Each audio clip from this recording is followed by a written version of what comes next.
¿Qué sentiría si alguien le dijera en esta mañana: hermana, tú eres un diamante para el Señor? Eso va a ser un piropo tremendo, dice Evangelio. Pero la realidad es que todo depende con cuál de las características del diamante lo están comparando. El otro día estaba viendo un especial sobre los burros. A mí me encanta ese animalito. Yo soy apasionado con los burritos. Yo veo un burrito y tengo que detenerme a mirarlo. Yo no sé si es desde la entrada triunfal que me quedé enamorado de los burros, pero siempre me gustan los burritos, o no sé si es que me identifico. Y digo, tiene que haber lugar para nosotros. Pero desde que yo era niño, el burro era bruto. Era un caballo que no había ido a la escuela y entonces no era muy inteligente. Pero yo vi un extraordinario documental sobre el burro y dice que son brillantes, que son muy inteligentes. Así que tiene mala reputación, pero no es verdad. Los burros sí son inteligentes. No solo eso, sino que son utilizados en las fincas para muchas cosas, entre ellos para proteger al ganado de los lobos. Pueden morder un lobo y sacarlo del lugar a mordiscos y a patadas y proteger las ovejas. Yo creía que eso solo lo hacían los perros. Ahora resulta que los burros son más útiles protegiendo el ganado.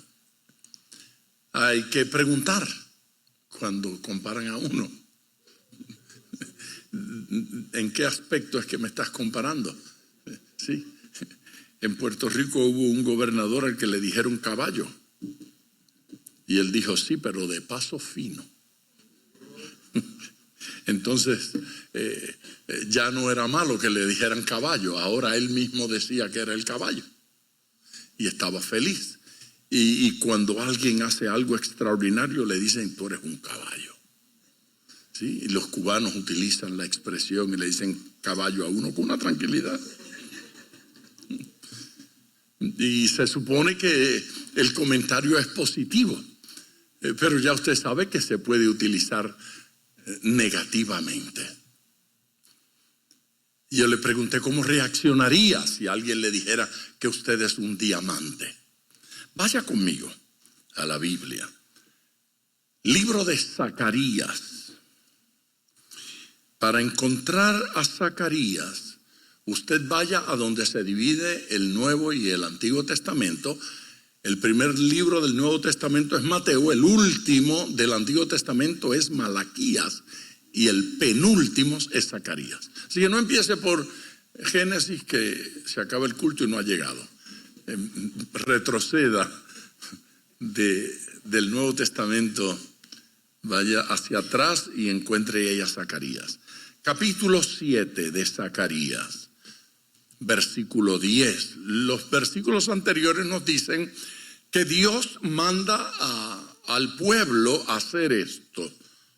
Le dice, no oprimáis a la viuda. Eso no parece ser un mandamiento raro, ¿no le parece a usted? No oprimáis a la viuda, al huérfano, al extranjero ni al pobre. Ni ninguno piense mal en su corazón contra su hermano.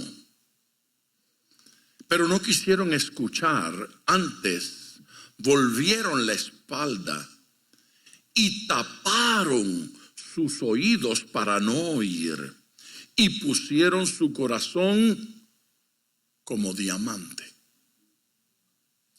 Así que la manera que Dios utiliza en este versículo el término diamante es negativo. Está diciendo duro como el diamante, duro como la roca, o tal vez más duro que la roca. Pusieron su corazón como diamante para no oír la ley ni las palabras que Jehová de los ejércitos enviaba por su espíritu por medio de los profetas primeros.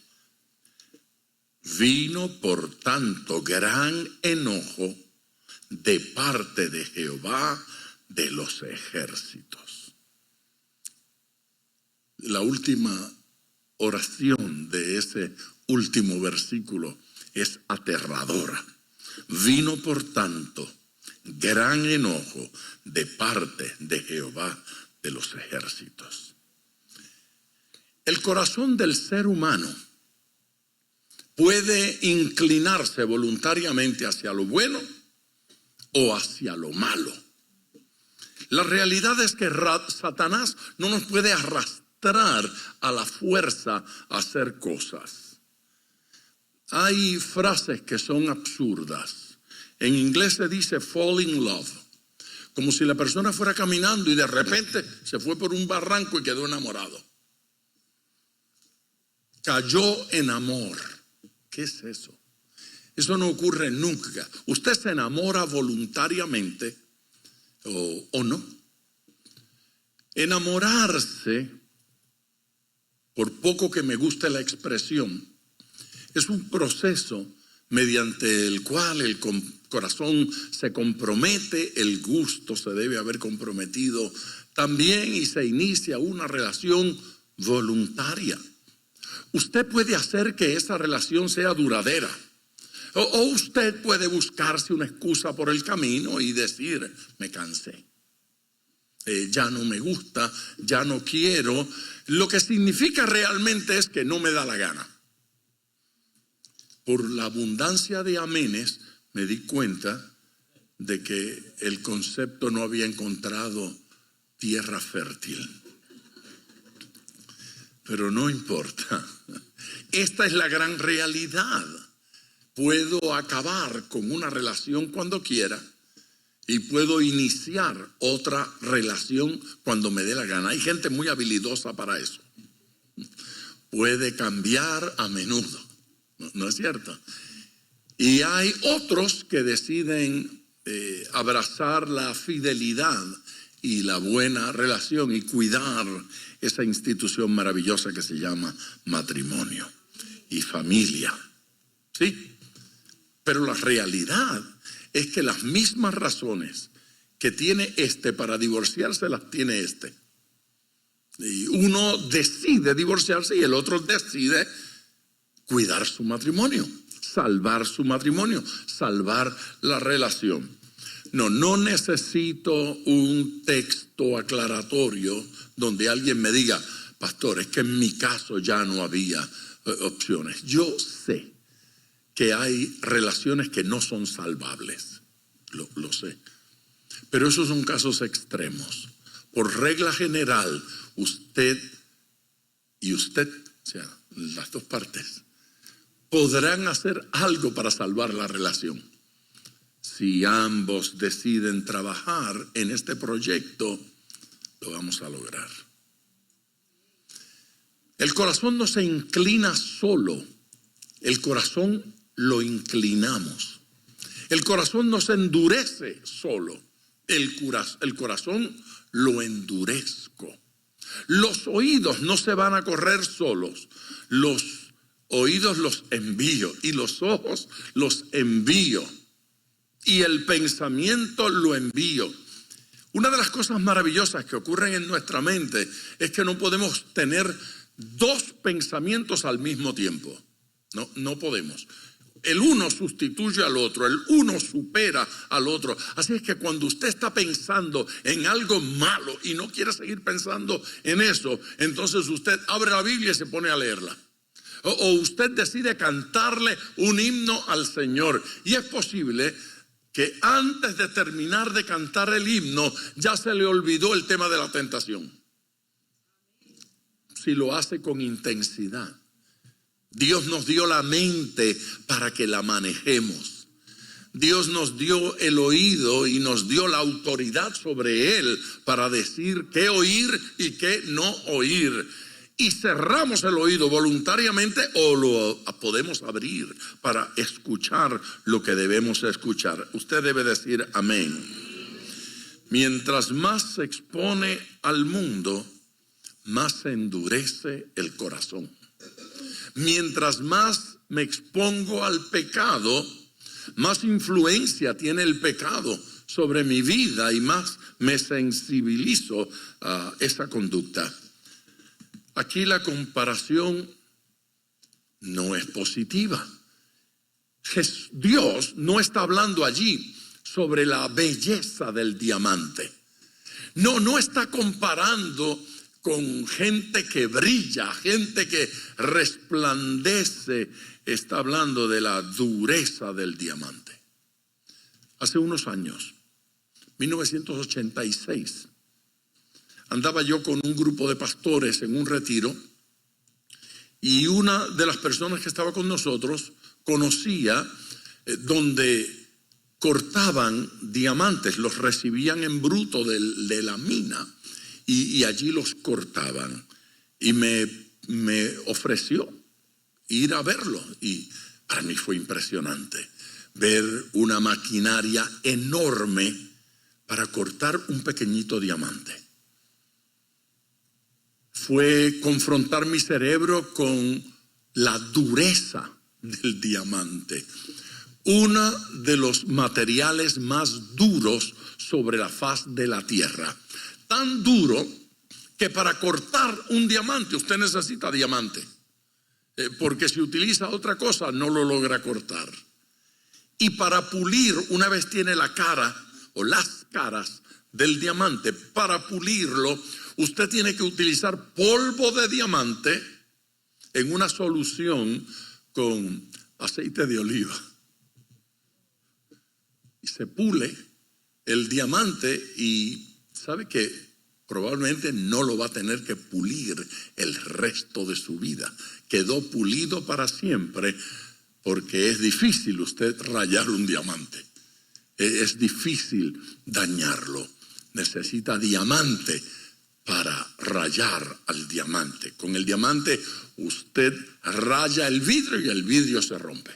El vidrio se corta. Es una de las sustancias más fuertes.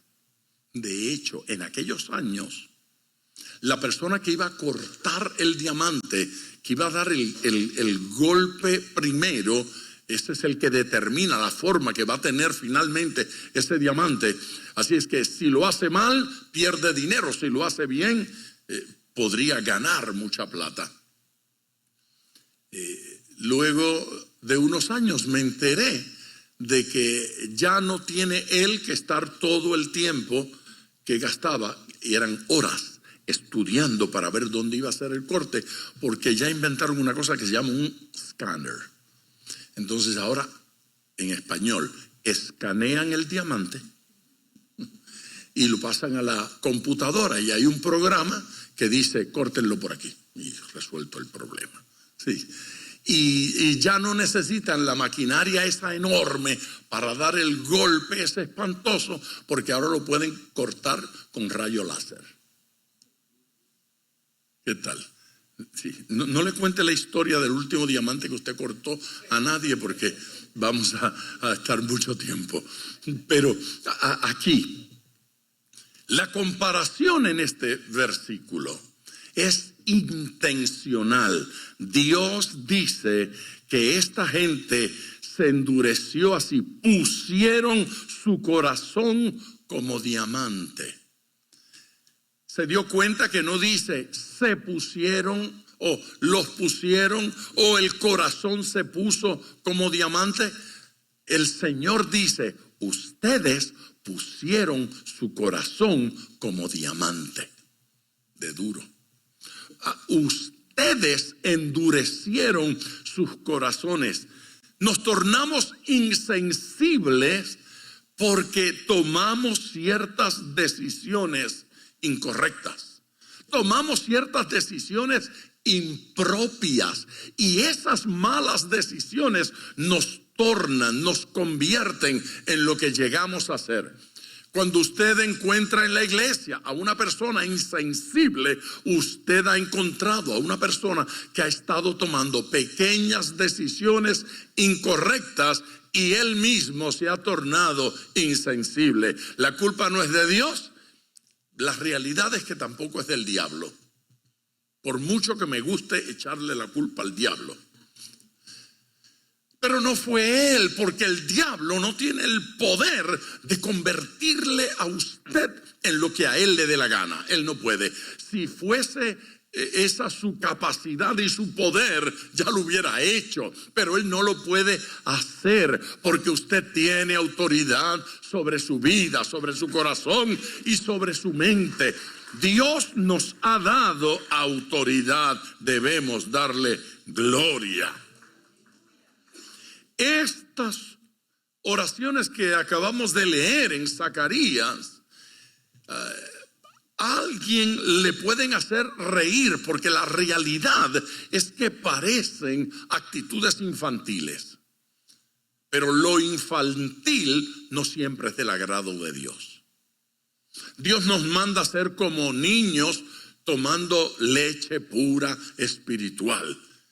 Pero nos manda a no ser niños en la manera de pensar. Y cuando seguimos siendo niños en la manera de pensar, es considerado pecado. Es considerado cosa mala. Dios nos llama a la madurez. Amén. Amén. En los niños se justifican ciertas actitudes. Se justifican ciertos pensamientos, berrinches. ¿Sí? ¿Ha visto cuando un niño le da un berrinche? ¿Sí? Yo no estoy diciendo que es bueno que le dé berrinches.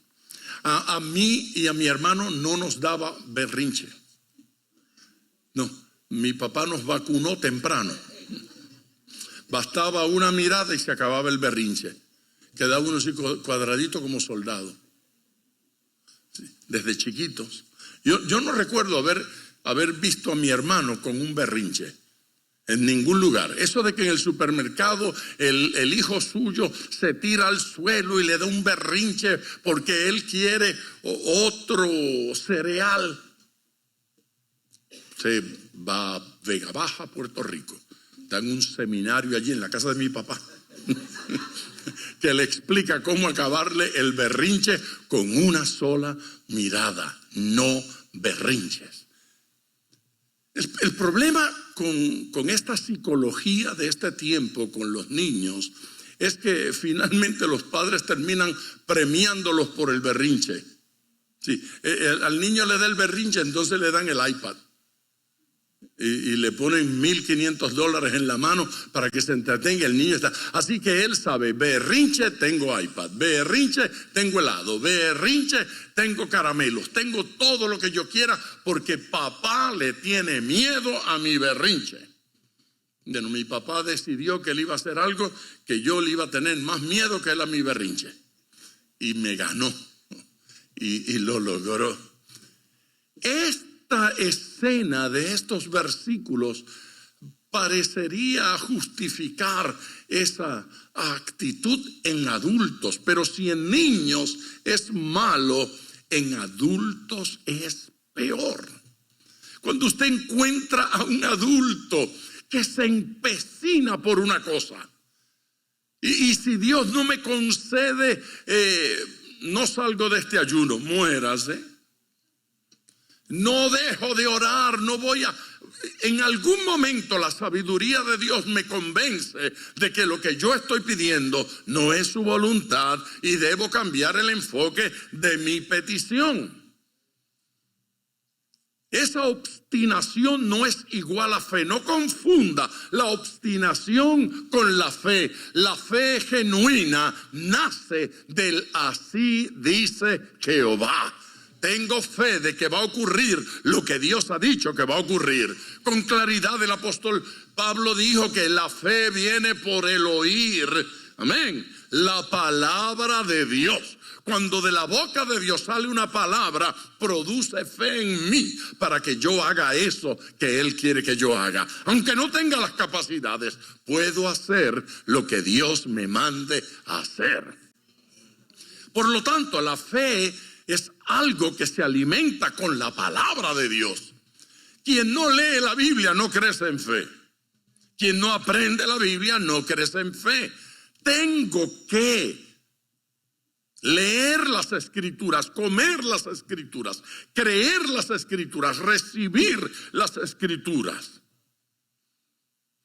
Esos berrinches, esa dureza, esa obstinación en los adultos puede tener resultados o consecuencias fatales. Fatales en la relación con Dios.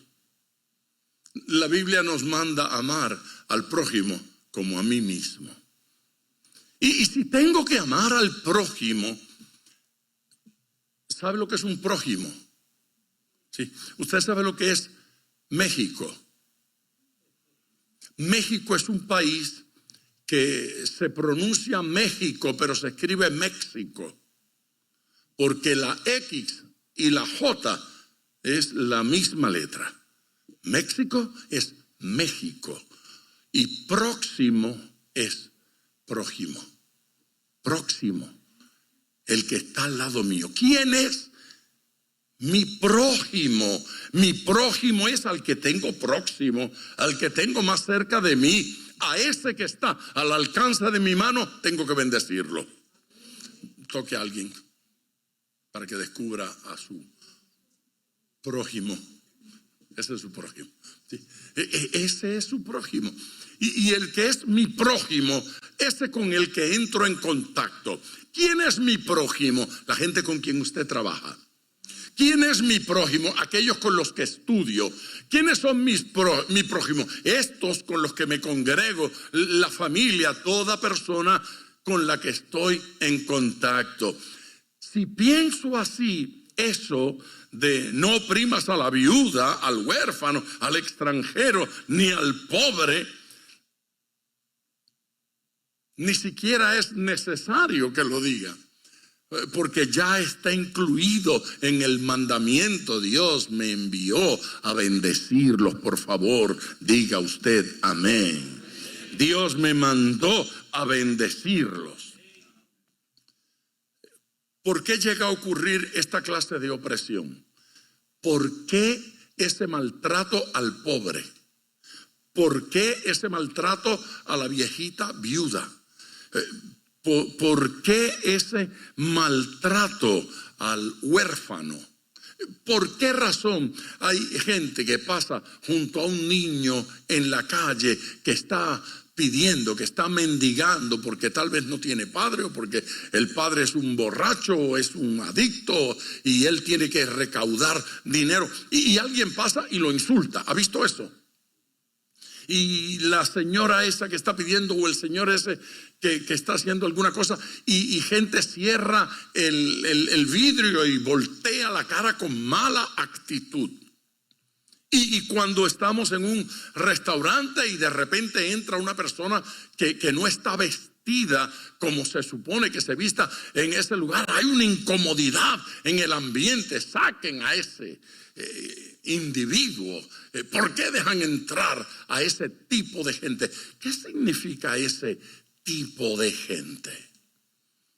La única razón por la que ocurre eso es porque somos orgullosos. La única razón por la que ocurre eso es porque creo que mi realidad económica me hace superior a ese o a esa. Y de alguna manera ocurre ese maltrato por orgullo. Ocurre ese maltrato porque hay rencor dentro de nosotros. Así es que de alguna forma esa actitud es una actitud de venganza contra los necesitados. Yo no entiendo eso. De venganza contra otros seres humanos. Yo recuerdo una experiencia aquí Y no fue en otro edificio, fue en este edificio. Llegó una niña con sus padres de cierto país. Los padres la trajeron a mí. Me hicieron saber que llevaban un mes tal vez en Miami y que la niña no sabía ni pizca de inglés. Y le dije, pues está bien, estamos en familia. Usted que no sabe ni pizca de inglés y a mí que la pizca que sé, no la sé muy bien. Así que fui, hablé con la maestra y le hice saber a la maestra que esta niña estaba recién llegada y la maestra la recibió con mucho cariño, con mucho amor. Y luego, un par de domingos después, uno de los maestros me llamó porque algunos de nuestros niños se estaban burlando de la niña porque no sabía inglés. Y los llevé a todos a mi oficina y les di un discurso de esos que comienzan a decir, pégueme, pégueme, pero no siga hablando.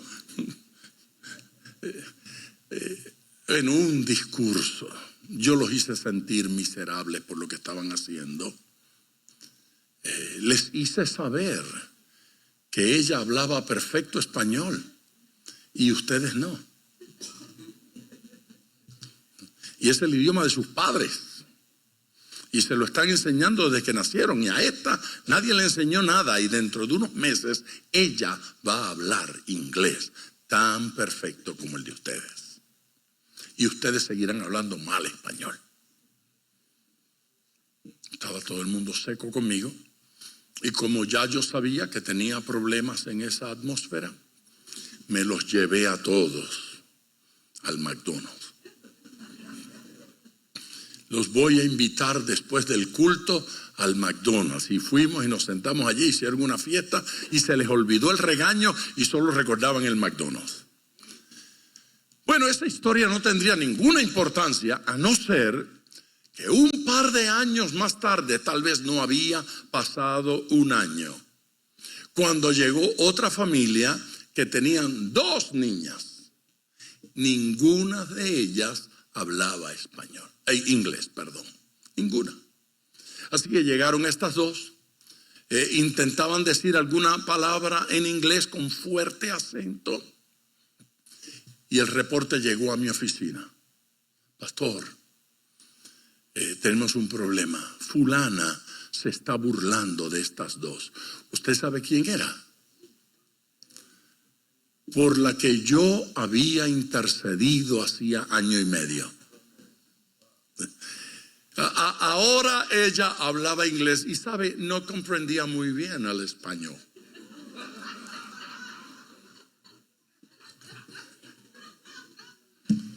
Historia verdadera, ¿sí?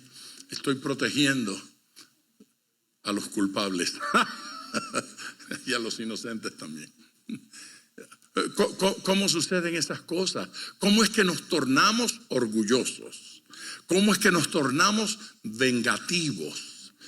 ¿Cómo es que el Señor tiene que insistir en proteger gente cuando la realidad nosotros tendríamos que ser los que los amamos y los levantamos y los ayudamos y los llevamos adelante? Mire lo que dice el Salmo 138 y versículo 6.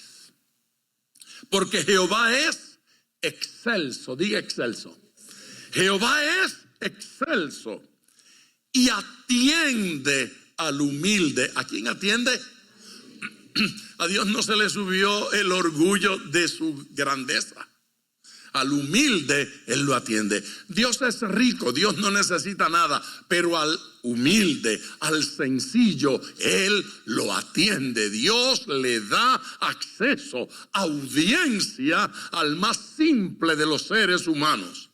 No importa cuán ignorante sea, no importa cuán escasos sean sus recursos, No importa si su apellido es lo más ordinario en el pueblo, en la ciudad, no importa. Tiene acceso a la presencia del Señor. Atiende al humilde. Aquí viene la bomba. Mas al altivo mira de lejos. Dios está diciendo, el que se acerca con humildad lo tengo aquí, cerquita de mí. Y a los orgullosos, quédense allá. Los voy a mirar, pero de lejos. A la distancia, mira de lejos. De hecho, una de las versiones traduce esa expresión así: se mantiene distante de los orgullosos. Dios se mantiene distante de los orgullosos. Lo que yo estoy intentando en el día de hoy es que entendamos que Dios no toma superficialmente esas actitudes. Que Dios no toma superficialmente esos maltratos y esos rechazos.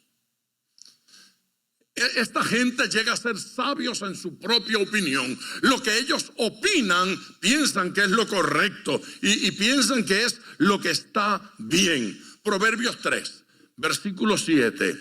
No seas sabio en tu propia opinión. Teme a Jehová y apártate del mal. Es malo el abuso, es malo el maltrato. Es malo. Dios dice, apártate del mal, porque será medicina a tu cuerpo. Apartarse del mal será medicina a tu cuerpo y refrigerio para tus huesos. Allí dice que refresca los huesos, que sana amar, ser agradecido, abandonar el odio, las malas actitudes. Eso es sanador. Somos mejores seres humanos cuando sabemos que lo que Dios nos da es para bendecir. Hay gente que solo sabe comprar. Hay gente que solo sabe viajar. Hay gente que solo sabe vivir en lujos. Hay gente que no sabe que lo que tiene es para bendecir al necesitado, para bendecir a papá, a mamá, al hijo, a la hija, al vecino, al primo, a la iglesia. La obra del Señor. Dios nos bendice para que bendigamos. Responder a esa verdad es refrescante. Diga amén, por favor. Es refrescante, refrigerio a tus huesos. Volvamos a nuestros versículos. Zacarías 7. La expresión del versículo 11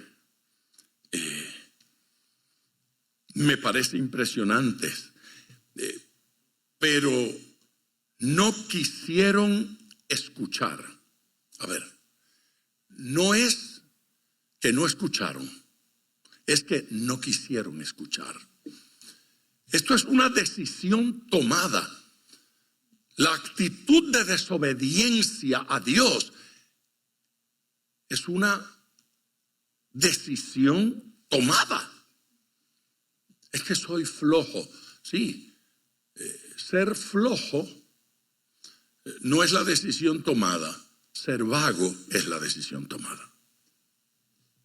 Ser débil no es la decisión tomada.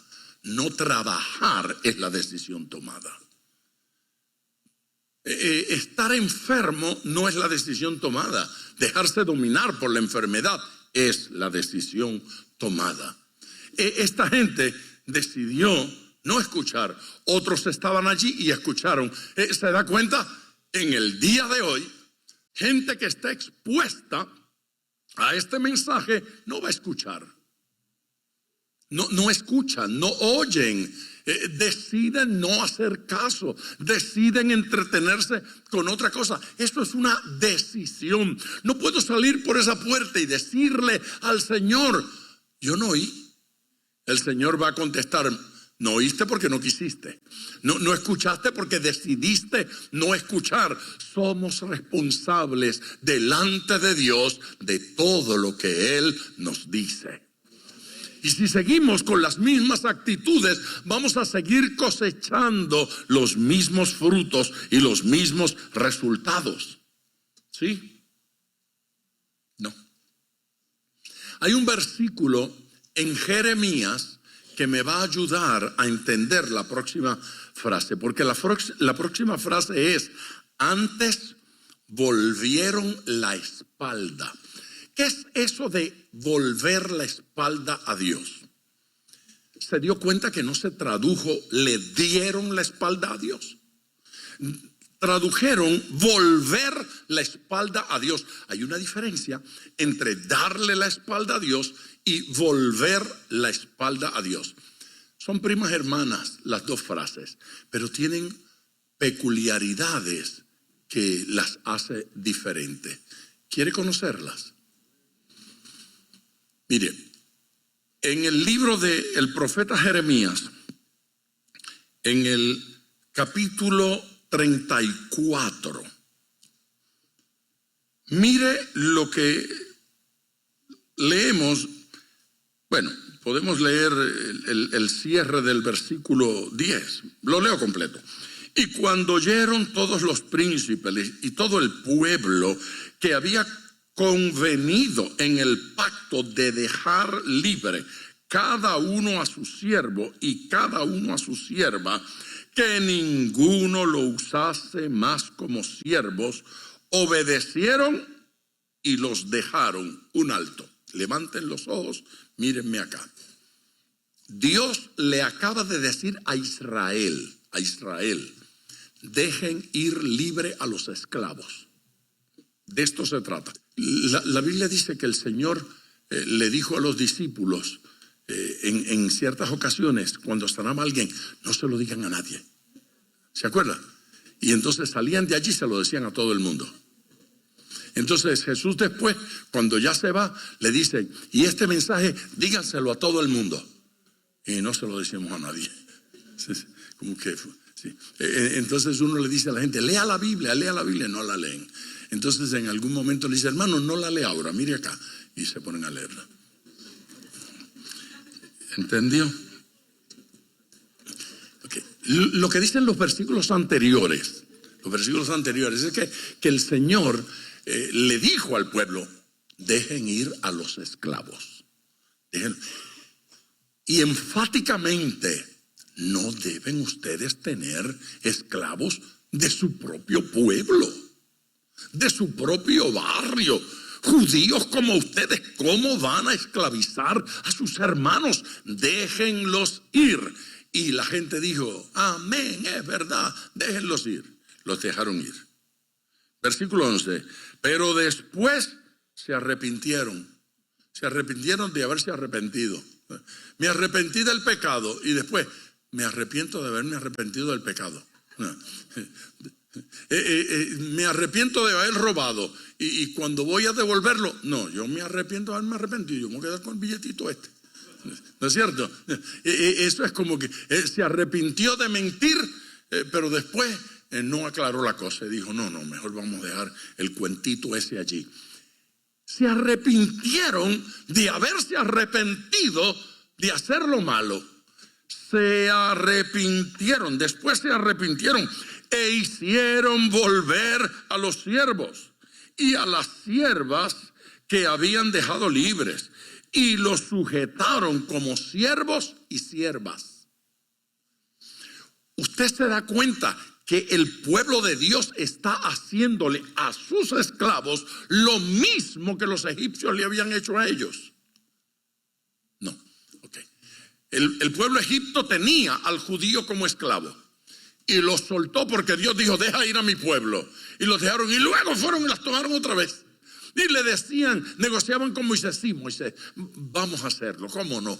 Tiene razón. Pero luego se arrepentían y tomaban al pueblo y mantenían la condición. La gente sigue pasando al altar, confesando sus pecados y retomándolos en la entrada. Había una mujer preciosa, Corrie ten Boom. Corrie ten Boom, su familia, judíos en Alemania, ellos construyeron en su casa doble pared. Y entonces agarraban a los judíos y los metían en esa doble pared. Desde allá hasta acá todos los judíos así. Llegaban, inspeccionaban, no hay judíos en esta casa, se iban, entonces los sacaban y le daban comida y los ayudaban. Fue una mujer extraordinaria. Yo solo la escuché predicar una vez. Estaba ella en una ciudad donde yo estaba y yo encontré el hueco para ir a escucharla y quedé fascinado oyendo a esa señora tan dulce, tan amable.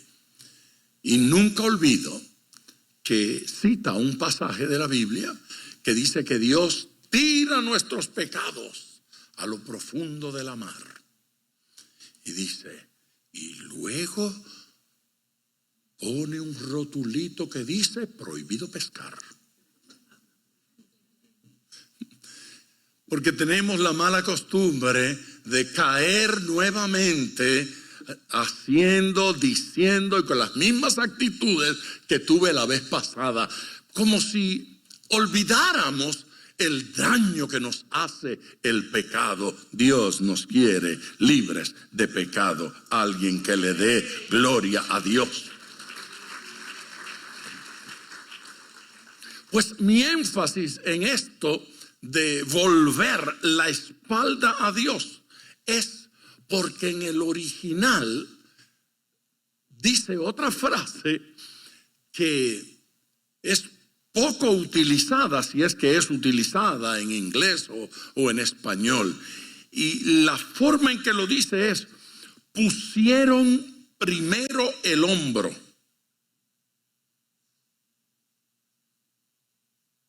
Como dispuestos a llevar el yugo, pero al llegar el momento, retrajeron de nuevo el hombro. La idea es que ellos dijeron, sí, vamos a llevar el yugo, y metieron el hombro para llevar el yugo, ¿sí? Y luego dijeron, yo creo que no. Retrajeron el hombro. Usted sabe, esa expresión describe cómo se siente Dios cada vez que le decimos que vamos a hacer y no hacemos. Cada vez que le decimos que acepto el mensaje y luego no sigo adelante. Que sí, Señor, que amén, que puedes contar conmigo. Y ese versículo lo dice como si Dios se ilusionara. Como que Dios se entusiasma y nos cree. Y dice, muy bien, este ya no va a pecar más, este ya no va a tener rencor, este ahora voy a contar con él. Sí, mira, se ofreció, va a cantar, mira, se ofreció, va a limpiar, mira, se ofreció, va a predicar, va a orar, dice que va a estar en todos los cultos. ¡Ay, qué bueno! El ambiente es de alegría en el cielo. El ambiente inmediatamente después es un Dios defraudado porque seguimos con las mismas actitudes. Metemos el hombro como que lo vamos a hacer, retiramos el hombro y decimos, ay no, hoy no. Más adelante, Señor. Y el Señor siente que estamos tratando de tomarle el pelo. Y este versículo dice, termina feo, termina muy feo. Vino por tanto gran enojo de parte de Jehová de los ejércitos. Gran enojo. No es para reírse, oír que Dios tiene gran enojo.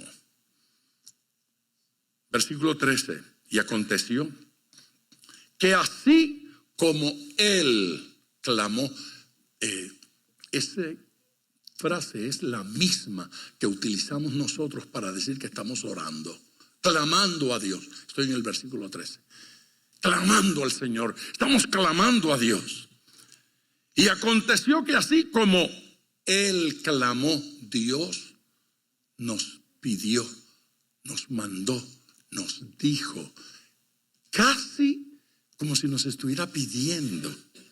Y así como él clamó y no escucharon, también ellos clamaron y yo, dice el Señor, no escuché.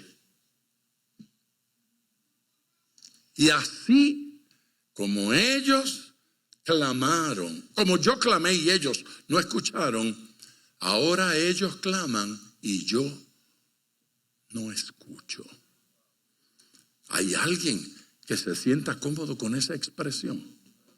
Esto es para ir delante del Señor y decirle: yo me tengo que corregir. Yo no voy a dejar de cumplir lo que te he prometido. Yo no voy a dejar de hacer lo que he pactado contigo. Yo voy a respetar tu mandato, tu mandamiento. Incline su rostro, cierre sus ojos. Vaya delante de Dios. Y simplemente dígale al Señor que sí, que usted comprende la gravedad de estas actitudes. La gravedad. La gravedad. Señor, no queremos tomar superficialmente tu palabra. No queremos ser arrogantes ni distraídos. Señor, no nos vamos a excusar diciendo no oí, cuando la realidad es que cerré mis oídos. No vi cuando realmente cerré mis ojos. No entendí cuando simplemente me distraje con otra cosa. Señor, conociendo tu voluntad y conociendo tu propósito, en el día de hoy queremos pedir perdón. Humillados delante de ti, buen Señor. Humillados delante de ti, buen Padre Celestial. Queremos suplicar tu auxilio. Queremos suplicar tu perdón. Y queremos corregir nuestras actitudes para agradarte, buen Dios. En el nombre de Jesús. Amén.